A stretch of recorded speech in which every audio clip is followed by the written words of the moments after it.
Movie की शुरुआत में हम जिमी नाम के एक आदमी को देखते हैं जो नशे की हालत में बार के अंदर बैठा हुआ था। दरअसल जिमी पहले एक प्रोफेशनल हिटमैन था, लेकिन अब वो इस काम से रिटायर हो चुका है क्योंकि इसको एहसास हो गया है कि पैसों के लिए दूसरों की जान लेना कोई अच्छा काम नहीं है। जिमी इस बार में अपने बेस्ट फ्रेंड शॉन के बेटे डैनी से कुछ पैसों के सिलसिले में बात करने के लिए आया है। फिर जैसे ही वो बार के नीचे वाले कमरे में पहुंचता है तो देखता है कि डैनी 2 पुलिस ऑफिसर्स को रिश्वत दे रहा था ताकि उसके बाप के इलीगल कारोबार में कोई भी दिक्कत न आए। दरअसल डैनी का बाप इस शहर का सबसे बड़ा माफिया है और डैनी जिमी को भी बिल्कुल पसंद नहीं करता था क्योंकि वो अक्सर ही उसके बाप के पास पैसे उधार लेने के लिए आता रहता था। फिर जिमी डैनी को कहता है कि मेरी शॉन से बात हो गई है, इसलिए तुम मुझे कुछ पैसे उधार दे दो। ये बात सुनने के बाद डैनी उसको पैसे देने से साफ साफ इनकार कर देता है और कहता है कि मैं तुम्हें पैसे एक ही शर्त पर दूंगा। आज हमारे घर में एक क्रिसमस पार्टी है और हमें एक सेंटा क्लॉज की जरूरत है। अगर तुम हमारी पार्टी में बच्चों के लिए सेंटा क्लॉज बनकर आओगे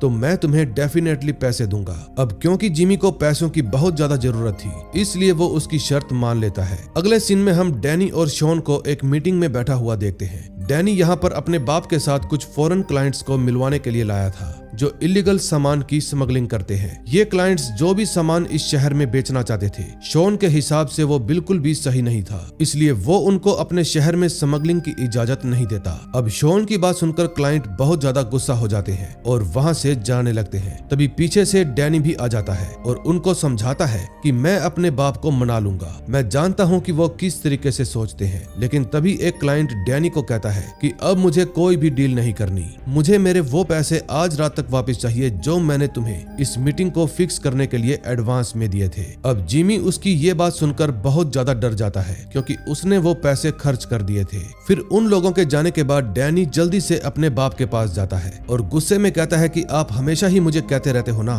कि तुम कब अपने पैरों पर खड़े होगे। सो आज जब मैं अपने लिए एक अच्छा बिजनेस लेकर आया था तो आपने उसको ठुकरा दिया। फिर शॉन जिमी को समझाता है कि जिस डील को तुम मेरे पास लेकर आए थे उसकी वजह से मैं अपने पास्ट में बहुत सारी मुश्किलें झेल चुका हूँ, इसीलिए मैंने उसको ठुकरा दिया। ये बात कहकर शॉन वहाँ से चला जाता है। अगले सीन में हम माइक नाम के एक लड़के को देखते हैं जो कि जिमी का ही बेटा था। पहले ये एक प्रोफेशनल बॉक्सर हुआ करता था, लेकिन अब ये दूसरे बच्चों को बॉक्सिंग की कोचिंग देता है। माइक अपने बाप जिमी से भी बहुत ज्यादा नफरत करता है क्योंकि उसको पता है कि उसके बाप ने अपनी जिंदगी में कभी भी कोई अच्छा काम नहीं किया और एक यही वजह है कि माइक अपनी फैमिली और खुद को जिमी से हमेशा दूर रखता है। फिर प्रैक्टिस खत्म होने के बाद माइक अपने कपड़े बदलकर अपनी दूसरी जॉब पर जाने लगता है। दरअसल माइक सुबह के टाइम बॉक्सिंग सिखाता है और रात को वो टैक्सी चलाने का काम करता है। फिर आज जब माइक अपने काम पर निकलता है तो उसकी टैक्सी में वही दोनों क्लाइंट आकर बैठ जाते हैं जिनसे डैनी ने पैसे उधार लिए थे। फिर वो माइक को डैनी के घर का पता बताते हैं ताकि उसके घर जाकर वो अपने दिए हुए पैसे वापस ला सकें। फिर माइक जल्दी से उनको डैनी के घर पर पहुंचा देता है।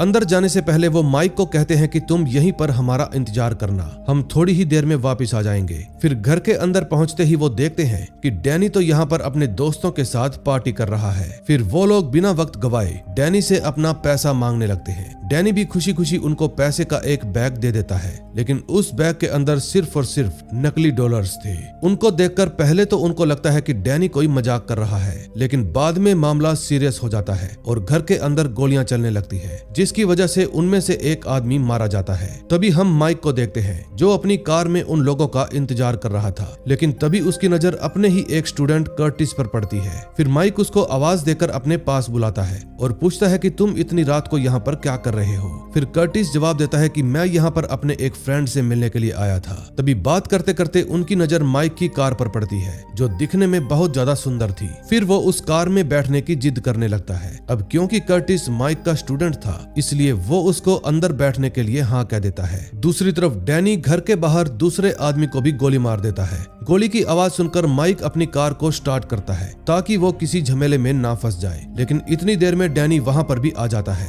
और फिर वो माइक को घर के अंदर ले जाने की कोशिश करता है, लेकिन मौका मिलते ही माइक उसको धक्का देकर वहाँ से भाग जाता है। अब जल्दी जल्दी के चक्कर में माइक का वॉलेट वहीं पर गिर जाता है जो कि डैनी उठा लेता है। अब डैनी को उसकी सारी इंफॉर्मेशन मिल जाती है। तभी कुछ देर बाद माइक अपने घर पर चला जाता है। फिर वो अपनी पत्नी को फोन करके कहता है कि आज रात तुम घर पर मत आना और जब मैं तुम्हें दोबारा से फोन करूं तब तुम घर पर आ जाना। और इतना कहकर माइक फोन काट देता है, लेकिन तभी उसके घर की बेल बजती है और वो देखता है कि दरवाजे दरवाजे के बाहर जिमी खड़ा है। दरअसल जिमी को भी सब कुछ पता चल गया था और इसीलिए वो माइक के पास आया था ताकि वो उसको इस झमेले से बाहर निकाल सके। फिर जिमी माइक को समझाता है कि तुम्हें पुलिस को रिपोर्ट करने की कोई जरूरत नहीं है, क्योंकि अगर तुमने ऐसा किया तो वो लोग तुम्हारा और तुम्हारी फैमिली का बहुत बुरा हाल करेंगे। लेकिन माइक जिमी की एक भी बात नहीं सुनता और कहता है कि आपको मेरे मामले में पड़ने की कोई जरूरत नहीं है, मैं अपना मामला खुद संभाल सकता हूँ। अब ये सब सुनने के बाद जिमी वहाँ से जाने लगता है, लेकिन घर के बाहर आते ही जैसे ही उसको डैनी की कार दिखाई देती है तो वो समझ जाता है कि डैनी यहाँ पर माइक को मारने के लिए आया है। फिर जिमी जल्दी से घर के अंदर जाता है और देखता है कि डैनी माइक को गोली मारने ही वाला है, लेकिन इससे पहले कि वो ट्रिगर दबा पाता जिमी उस पर ही गोली चला देता है, जिसके कारण उसकी वहीं पर मौत हो जाती है। फिर जिमी शॉन को कॉल करके कहता है, प्लीज मुझे माफ कर देना, डैनी मेरे बेटे को मारने वाला था, इसलिए मुझे मजबूरी में उसको मारना पड़ा। ये बात सुनकर शॉन को बहुत गहरा झटका लगता है। फिर वो जिमी को कहता है कि जो कुछ भी तुमने मेरे साथ किया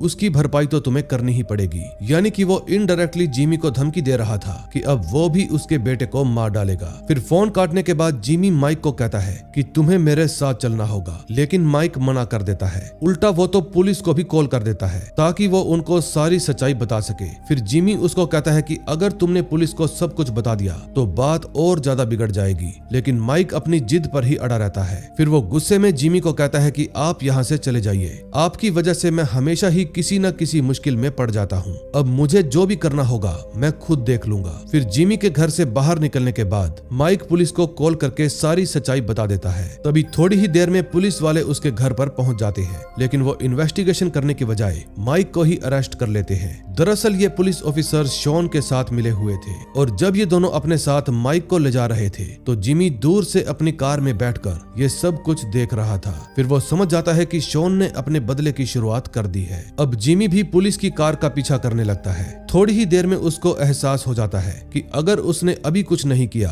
तो वो माइक को खो देगा। अब उसके पास सिर्फ एक ही रास्ता बचा था कि वो कुछ भी करके पुलिस की कार को रोक दे। फिर बहुत देर कोशिश करने के बाद वो अपने इस प्लान में कामयाब होने ही वाला था कि तभी अचानक से पुलिस वालों की कार पलट जाती है। फिर जिमी जल्दी से भागकर कार के पास जाता है और माइक को वहां से निकालने लगता है। फिर जैसे ही ये दोनों वहां से जाने लगते हैं तो एक पुलिस वाला इन पर गन तान देता है। अब जिमी के पास कोई भी रास्ता नहीं बचा था, इसलिए वो उस पुलिस वाले को शूट कर देता है और माइक को साथ लेकर वहां से भाग जाता है। अगले सीन में हम उनको मेट्रो स्टेशन पर देखते हैं जहां शॉन के कुछ आदमी भी मौजूद थे। फिर उनमें से फ्रैंक नाम के एक आदमी का सामना जिमी से हो जाता है। फिर कुछ देर की लड़ाई के बाद आखिरकार जिमी उसको ठिकाने लगाकर सीधा ट्रेन में आ जाता है। वहीं दूसरी तरफ हम शॉन को देखते हैं जो अपने सभी साथियों को एक जगह पर इकट्ठा करके माइक को पकड़ने का प्लान बना रहा था। वो अपने साथियों को कहता है कि तुम सबसे पहले डैनी के घर की साफ सफाई करके उसको सील कर दो और फिर उसके बाद डैनी ने जिन दो आदमियों को मारा था उनकी डेड बॉडी ले जाकर माइक के घर में रख दो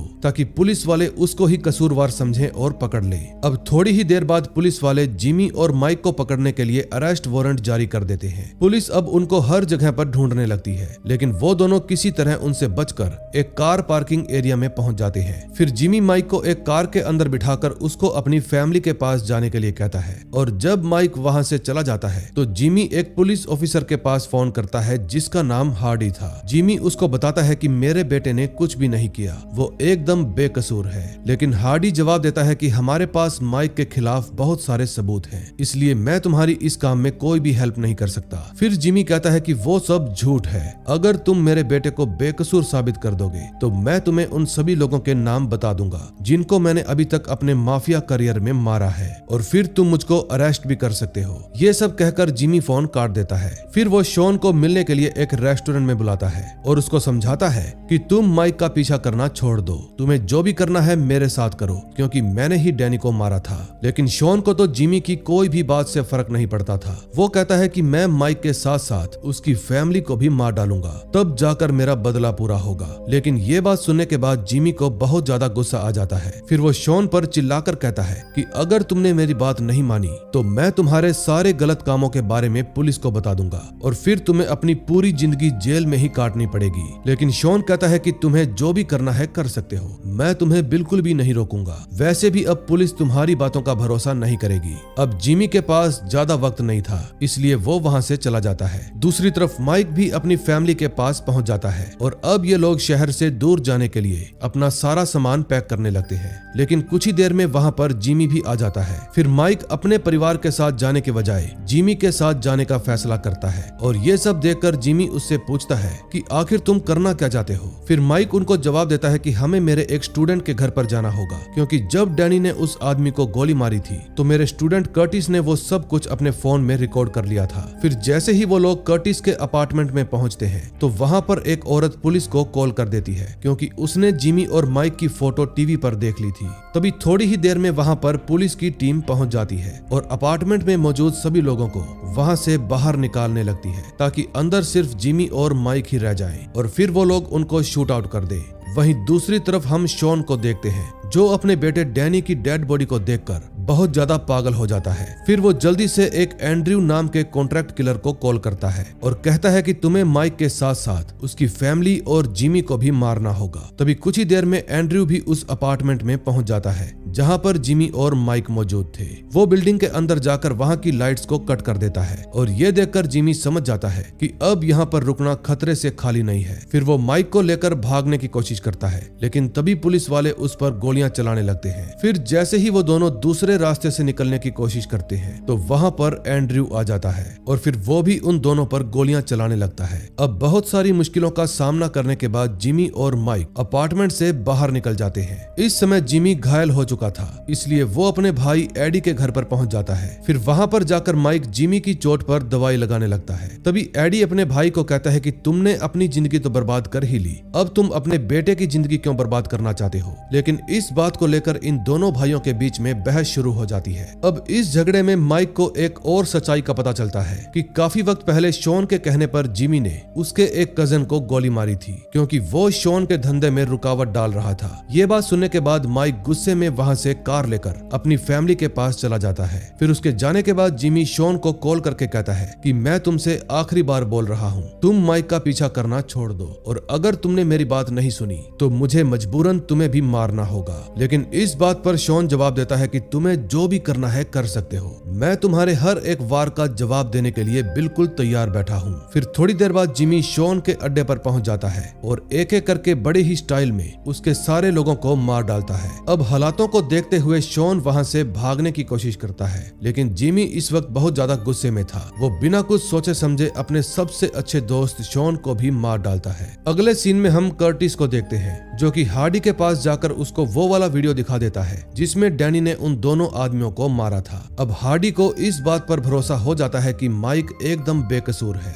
दूसरी तरफ जिमी भी सब कुछ खत्म करने के बाद खुशी खुशी माइक के पास पहुंच जाता है और कहता है कि अब तुम लोगों को कोई भी परेशान नहीं करेगा। अब ये बात सुनने के बाद माइक बहुत ज्यादा खुश हो जाता है और पहली बार अपनी फैमिली को अपने बाप जिमी से मिलवाता है। फिर वो सब लोग नदी किनारे घूमने के लिए चले जाते हैं, लेकिन जिमी घर पर ही रुक जाता है। तभी वहाँ पर एंड्रयू आ जाता है और बिना वक्त गवाए सीधा जिमी के ऊपर गोलियां चला देता है, जिसके कारण वो घायल हो जाता है। अब एंड्रयू इस बात का फायदा उठाकर कि जिमी घायल हो गया है, वो माइक को मारने के लिए निकल पड़ता है। तभी जिमी भी अपनी गन उठाकर जल्दी से एंड्रयू का पीछा करने लगता है ताकि वो उसको रोक सके। इतने में एंड्रयू माइक के पास पहुंच जाता है और सीधा ही उसके सर पर बंदूक तान देता है। लेकिन इससे पहले कि वो माइक को मार पाता, जिमी वहां पहुंचकर एंड्रयू को गोली मार देता है। तभी थोड़ी ही देर में वहां पर हार्डी भी पहुंच जाता है और माइक को बताता है कि हमें पता चल गया है कि तुम बिल्कुल बेकसूर हो। लेकिन ये खुशखबरी जिमी सुन पाता इससे पहले ही वो बेचारा मर जाता है, क्योंकि उसको गोली लगी थी। फिर हार्डी जिमी के हाथ में एक पेपर देखता है। पेपर को खोलते ही उसको उन सभी लोगों के नाम पता चल जाते हैं जिनको जिमी ने अपने हाथों से मारा था। अब माइक भी जोर जोर से रोने लगता है, क्योंकि जिस इंसान से वो सबसे ज्यादा नफरत करता था उसी इंसान ने अपनी जान देकर माइक और उसकी फैमिली की जान बचाई। और इसी के साथ इस मूवी का एंड हो जाता है। दोस्तों, अगर आपको ये स्टोरी अच्छी लगी हो तो प्लीज वीडियो को लाइक करके चैनल को सब्सक्राइब कर दें। हम मिलेंगे ऐसी ही और मजेदार मूवी के साथ। Till then, bye bye.